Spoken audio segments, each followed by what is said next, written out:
continuar com Cuide Mais de Você, coisa boa, entrar na sua casa, levar informações importantes para a tua vida, para a tua saúde, né, para hábitos saudáveis. Acompanhe a gente nas redes sociais, nossas postagens, interage com a gente aí pelo Instagram do programa, o programa Cuide Mais de Você, @programa Cuide Mais de Você. Manda mensagem pra gente também pelo da TV Nova, tá? @TV Nova Nordeste, você vai acompanhar toda a programação aqui da casa, né? Os bastidores, o jornalismo, as novidades e se conecta ainda mais com a gente, tá? Você que está aí, está na TV, está no YouTube, pode estar assistindo pelo YouTube também o nosso programa e acompanhando todas as novidades aqui, a programação inteira também pelo YouTube. Gente, a gente já está aqui, deixa eu dar primeiro boas-vindas aqui ao meu Breno, né, que estava há um tempão, né, Breno, sem vir por aqui, a correria. Não é, Dani? Obrigada por ter vindo hoje conversar com a gente. Eu que agradeço, Dani, muito bom estar aqui mais uma vez. Hoje o programa está muito bacana, né? Verdade. A gente está com a nossa entrevistada já, a doutora Eveline Catão, ginecologista, especialista em reprodução humana. Obrigada por ter vindo, doutora. Obrigada. Sempre é um prazer estar aqui com vocês, uma simpatia. Vamos lá, sempre maravilhoso lhe receber também. Uma conversa legal. Flama vai participar com a gente também. Flama Elias está aqui conosco. Estou por aqui para trazer informações sobre qualidade de vida, bem-estar, para participar também dessa entrevista com esse tema tão importante para todo mundo. Verdade, gente. A gente vai estar falando hoje sobre reprodução humana, né? E os avanços na tecnologia, que não são poucos, né, Eveline? Se a gente comparar alguns anos atrás, hoje em dia a gente tem bem mais formas e meios e métodos, né, para estar realizando esse sonho que tantas mulheres vivem, né, e esperam, que é engravidar. Pois é, Dani, eu fico imaginando quantas, não digo só mulheres, quantos casais, né, quantos homens também perderam a oportunidade de procriarem, porque a gente não tinha ainda um nível de desenvolvimento técnico, científico, para poder proporcionar a gestação, né, o aumento do número dessa família. E, graças a Deus, hoje, com o desenvolvimento, coisas que a gente considerava infertilidade sem causa aparente, e hoje em dia a gente sabe a causa, a gente consegue detectar e tratar. E a tendência é que isso, cada vez mais, aumente e a gente diminua essa parcela de infertilidade sem causa, né? As pessoas não entendem por que eu não engravido. E a nossa luta é exatamente tentar responder essa pergunta. Acho que para a gente começar, né, Breno, é bom ela explicar o que faz um profissional de reprodução humana, como é que atua, o que é que vocês fazem.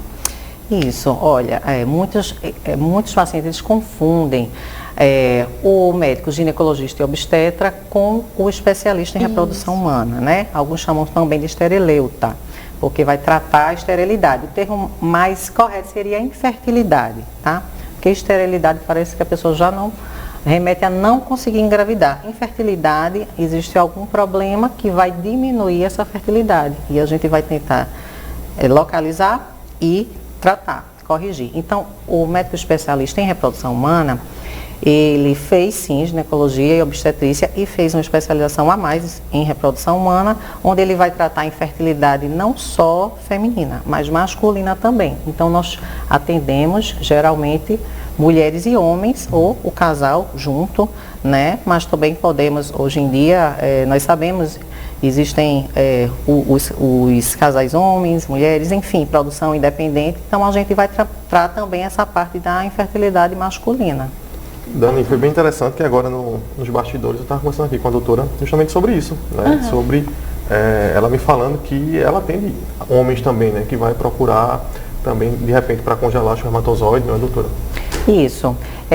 Existem homens também, ele também, a coisa da produção independente remete, parece, à mulher, né? Ah, eu quero ter um filho e aí vou procurar uma amostra de sêmen, mas o homem também, ele pode ter. Ele pode fazer uma produção independente, ele não precisa ter um parceiro ou parceira, mas ele pode ir e a gente, nesse caso, no caso do homem, teria que ver um útero de substituição, né, que é conhecido como barriga de aluguel, né, mas esse termo ele não é correto porque não é comercializado, isso é proibido aqui no Brasil, não pode ser cobrado nada, mas ele precisaria, obviamente, de um útero para gestar e de uma doação de óvulos, né, que a gente também tem um sistema de banco de óvulos e de doadoras, de mulheres que doam óvulos de forma gratuita e anônima, tá? aqui no Brasil, até então a legislação. Outros casos também que o homem procura são a preservação do sêmen. Às vezes ele tem uma doença, vai precisar de um tratamento, um câncer, ou ele vai fazer uma cirurgia que corre risco, às vezes no órgão dele, no testículo, vai fazer uma vasectomia, mas eu disse, vou deixar uma amostra lá, porque se eu me arrepender, não sei. Então ele não precisa reverter essa vasectomia para no futuro ter mais um filho, né? E alguns homens que querem de fato adiar a paternidade, e não é só associado à idade do óvulo, tá? Existem doenças, a gente estava discutindo, que se associa mais à idade paterna, né? E a mais conhecida seria o autismo, né? Mas outros distúrbios são falados, como esquizofrenia, transtorno de hiperatividade, desatenção.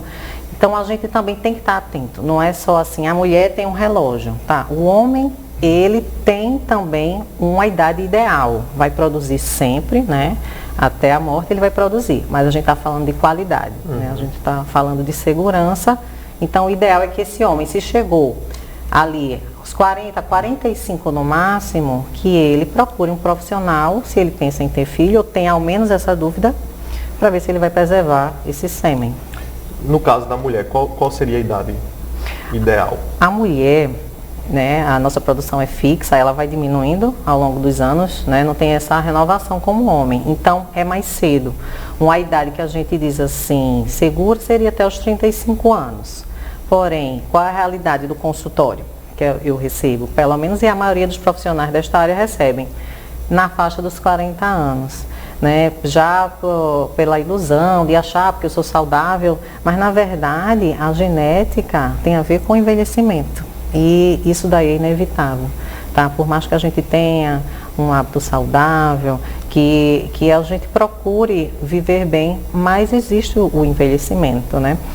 Então, até os 35 anos, o ideal é que ela viesse antes, eu venho na faixa antes dos 30 anos, se programa e aí espera com tranquilidade, né? Agora, em casos dessas mulheres que querem trabalhar mesmo, que querem realmente uma maternidade após os 40, o ideal seria o congelamento, é isso, de óvulos? O que elas poderiam fazer para programar essa gravidez mais tardia? Isso, de forma que a gente pensa muito em segurança. E não é só também segurança ali do bebê, né? Da gestação. O ideal é que se engravide antes, até para não aumentar risco na própria gestante, né? De hipertensão, de diabetes, de parto prematuro, enfim, de outras complicações. Mas se ela pensa em adiar, é melhor de fato congelar, porque ela pode ter o seu filho aos 45 ou até mais. Eu tenho pacientes de mais de 50 anos, né, que resolvem ter com os seus próprios óvulos congelados antes ou outros doados. Mas assim, sim, congelar, para a gente ter uma segurança, a gente vai ter uma qualidade melhor. Entendi. Flama.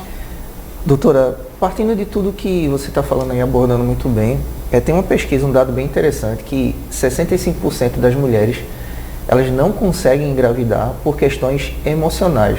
Você recebe muito isso no seu consultório. Está tudo normal nos exames, mas ela não consegue engravidar por questões emocionais. E como é que se destrava isso? A ansiedade veio com força após a pandemia, né, gente? Isso.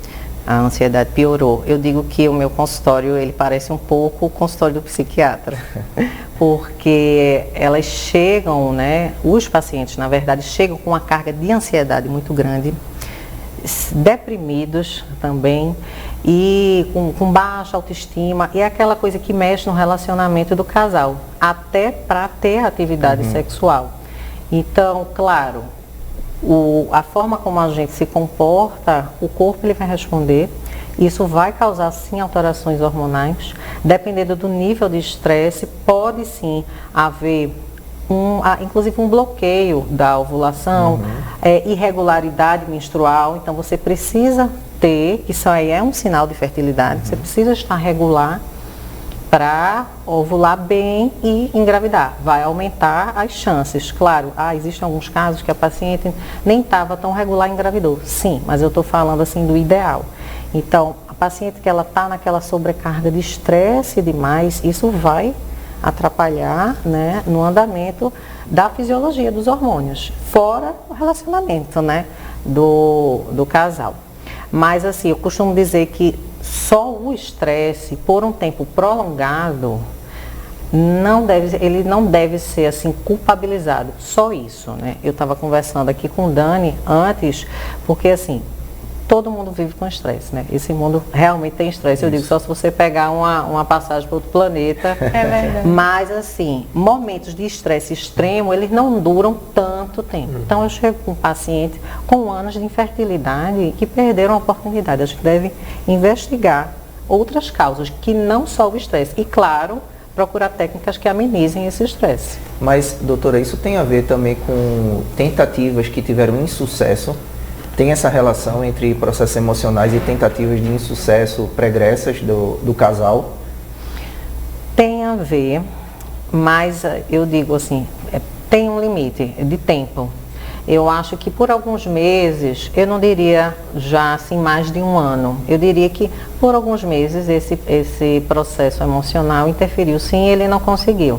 Mas eu digo que todos que passarem mais de um ano tentando, procurem um profissional de reprodução, porque não é só o estresse, ele pode estar também, mas deve ter alguma outra coisa que você bota um fator com o outro, eles somados, eles podem estar sendo bem importantes para essa infertilidade. Perfeito. A gente vai fazer o seguinte, viu, pessoal? A gente vai para o intervalo bem rapidinho, mas vai continuar conversando, que eu quero saber muita coisa ainda sobre reprodução humana. Não sai daí.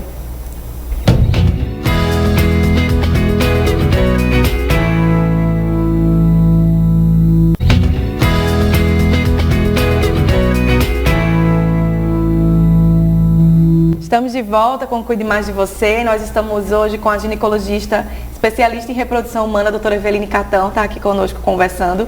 E antes de encerrar o primeiro bloco, a gente estava conversando um pouquinho sobre um dado, né, que cerca de 65% das mulheres podem estar com problemas de infertilidade devido a questões emocionais. E aí ela explicou tudinho pra gente, mas a gente tem um vídeo bem interessante da sexóloga a doutora Isabela Torres, que conversou um pouquinho com a gente sobre isso também. Eu me chamo Isabela Torres, sou médica, pós-graduada em psiquiatria, especialista em sexualidade humana. Muitos casais não engravidam por fatores emocionais, psicológicos, né? Além do diagnóstico já trazer estresse, a rotina de tentar engravidar acaba fazendo com que os casais entrem na atividade sexual só com fins reprodutivos. E isso vai gerando desgaste e ansiedade. É justamente essa ansiedade que vai aumentar o cortisol e diminuir os hormônios que são essenciais para a liberação daquele óvulo. Então vocês precisam investir no relacionamento como um todo, né? Conversar sobre sexo. Sexo é para ser encarado de uma forma natural. E também fazer com que essa atividade sexual seja mais leve, invista em todos os sentidos, né? Em preparar o ambiente, para que não fique uma coisa mecânica. Muitas vezes uma ajuda profissional também vai fazer com que você se livre de tabus, né? Crenças que muitas vezes o sexo é encarado como uma coisa suja, pecaminosa. Isso tudo vai interferir. Então, conversem e valorizem esse momento. Outra coisa, o orgasmo feminino também tem participação na fecundação, pois quando a mulher tem o orgasmo, vai ter contrações uterinas que vai ajudar o espermatozoide a encontrar o óvulo. Invista em você. Eu estou aqui, se vocês precisarem, o meu contato está aqui embaixo. Um abraço. Obrigada, doutora Isabela, pela participação, por ter passado essas informações importantes pra gente. E assim, Eve, a gente estava conversando aqui que você também acaba sendo um pouco sexóloga, né? Porque eu acho que quando a mulher vai, né, para o teu consultório, ela vai com milhões de coisas ali na cabeça e acaba sendo psicóloga, sexóloga ali, né? E tratando de tudo um pouco. De tudo. Eu achei engraçado, porque a contribuição, né, da colega no vídeo, ela me fez lembrar a primeira frase que eu escutei quando eu fui fazer reprodução humana. E o professor disse assim: quem não transa não engravida. E isso é verdade, porque você recebe muitos problemas de infertilidade simplesmente pela baixa frequência sexual, né, do casal. Quando me foi perguntado a respeito do estresse, eu falei de um aspecto, o estresse pessoal do dia a dia. Mas aquele estresse do relacionamento do casal, sim, isso vai prejudicar a frequência sexual, né? Tem a questão também da mulher estar ali, estar exigindo, eu disse, calma, para não ser algo mecânico, o homem funciona um pouquinho diferente da mulher, né? E o próprio parceiro, isso mexe também no ego dele, é como se a fertilidade, ela está relacionada também com a noção dele de masculinidade, e a mulher também sente isso, então isso mexe, né? Mas o ideal é que a gente realmente procure estar bem, falar de sexo como ela falou, porque isso é natural, e para engravidar tem que namorar, tem que como namorar, eu digo. tem que estar bem. Doutora, puxando esse gancho aí dos tratamentos, né? O que a gente tem hoje, né, de tratamento aí para infertilidade? Muito boa essa pergunta, porque quando se fala reprodução humana, as pessoas pensam na fertilização in vitro, né, que é o último estágio, é o de mais alta complexidade. E, na verdade, a grande parte dos nossos problemas de infertilidade são resolvidos na baixa complexidade. O que seria isso? A gente corrigir um ciclo menstrual, fazer uma reposição hormonal, fazer um estímulo ovariano, no homem também avaliar o espermograma, corrigir um hábito dele, fazer alguma suplementação, tudo isso é muito importante. Então, existe essa parte de baixa complexidade, que é uma parte clínica, existe a parte cirúrgica, onde nós realmente fazemos alguns reparos. O homem pode se operar de varicocele, a mulher pode precisar corrigir as trompas, uma videolaparoscopia. E existe o coito programado, o namoro programado, onde a gente faz medicações e a gente acompanha com a ultrassom, a ovulação e diz, olha, você vai ter relação nesse dia que é mais provável você engravidar. Essa é a baixa complexidade. Existe também uma média que a gente chama complexidade, que seria a inseminação intrauterina, que é confundido com a fertilização. Tá? Acho que a gente tem uma imagem aí para o pessoal entender melhor dessa inseminação intrauterina e ver a diferença da fertilização in vitro. Vou pedir para os meninos colocarem, mas olha, explica um pouquinho para a gente, doutora, como é que funciona. Ótimo, perfeito. Então, a inseminação eu vou colocar só como o nome diz, o sêmen ou o esperma, como conhecido. E a paciente, ela precisa ter no mínimo uma das trompas boas, tá? E a gente vai colocar ela para ovular. Então eu vou colocar o sêmen, o esperma, não é na vagina, tá? Como alguns pensam, vou colocar, é dentro do útero mesmo, numa localização, e isso eu digo que é uma carona, né? Porque quem tem alguns fatores de infertilidade, que a gente diz desconhecidos, a gente já consegue eliminar vários, que na verdade às vezes era o pH da vagina, era o colo do útero. Então a gente colocando diretamente, a gente dá mais chance para esse espermatozoide chegar lá no óvulo. A fertilização in vitro, eu acho que está em uma outra imagem, a gente tem também para mostrar a diferença. Isso, essa imagem aí já é da fertilização, então aqui é diferente, eu não vou botar o sêmen, eu vou botar já o embrião, já formou, pegou o óvulo da mulher com o espermatozoide do homem, juntou e já coloca o bebezinho pronto lá no útero. Entendi. Nesse caso, eu não preciso nem ter trompas. Paciente que fez laqueadura, ou paciente que de repente já não tem porque está obstruída, então a gente coloca diretamente lá. Não só para fator feminino, para fator masculino, homem que também tem muito baixa contagem de espermatozoides, aí a gente faz a fertilização in vitro, né, onde o estímulo é diferente. Esse assunto gera muitas dúvidas e também tem muitos tabus envolvidos aí. E a gente vai chamar agora uma pergunta de uma telespectadora para você sanar essa dúvida dela.